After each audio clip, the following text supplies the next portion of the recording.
مساء الفل يا جماعه، اخباركم ايه؟ معانا النهارده عربيه بتعمل حمايه جاي لنا فيها مشكله اغلبنا بيتعرض ليها، وهي رذاذ الدهان او رذاذ البويه. اتفرج معايا.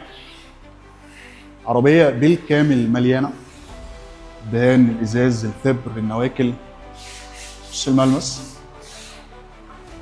المشكله دي لو اتثابت لازم تحلها، سواء كنت هتعمل حمايه او مش هتعمل حمايه، لازم في اقرب وقت تحلها، لان وجودها على المدى البعيد هيسبب لك مشاكل تانية، زي اول حاجه طفيه اللون واللمعه الخشونه اللي موجوده في السطح. تاني حاجه ان الرذاذ ده لو اتساب على الدهان فتره طويله بيحصل ارتباط قوي ما بينه وما بين طبقه الورنيش، وده بيعمل بقع في الدهان بسبب الحراره واشعه الشمس اللي بيتعرض ليها طول الوقت.